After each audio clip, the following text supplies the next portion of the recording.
For this assignment, I will be covering Balzyrack-Lichosyt versus Soniya Hotel LLC.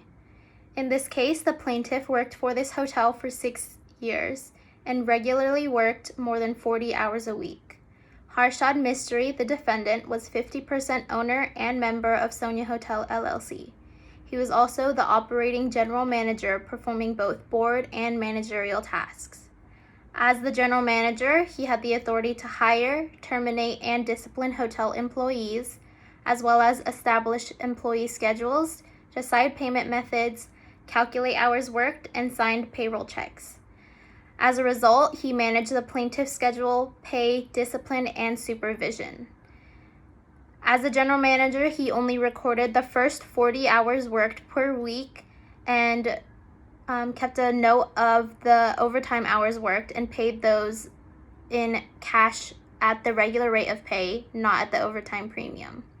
In Chapter 7, it covers the overtime must be paid to employees who work more than 40 hours in a week, and in some states the law is a little bit stricter and requires that employers pay employees who worked over 8 hours a day overtime premiums. The overtime premium is 50% of the regular rate of pay, so the employees are owed 1.5 times the regular rate of pay for any additional overtime hours worked. This is commonly referred to as time and a half.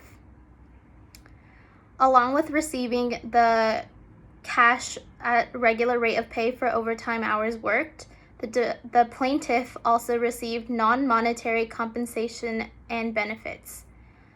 The compensations and benefits that she did receive were hotel rooms, and with all hotel rooms that included all the benefits for $125 per night at the cost of the hotel. She also received $100 a month to purchase a Metro card. She was also given paid lunch breaks, paid vacation time off, and health insurance. None of these benefits and compensations were included in her regular rate of pay. The defendant claims in court that he has discussed the 40-hour legal issue with her, and verbally she waived the labor overtime issues as long as she gets a free accommodation for her stay. He stated that I also discussed that in case of future conflict about her wage, room accommodations is $125 a night that will be applied as her overtime compensation. She is fully aware of it, and she fully understood and agreed with the payment agreement. The plaintiff did not agree to these terms and conditions and denied that any conversation like this happened between the defendant and the plaintiff. FLSA's definition of regular rate would make the agreement made between the plaintiff and the defendant, if any agreement was made at the time, it would be considered void. In 2013, a former employee of the Soniya Hotel filed a lawsuit for violation of overtime payment laws. This would mean that the defendant at the time of this current case is aware of the New York hospitality industry wage order, requiring employers to pay proper overtime rates to their employees.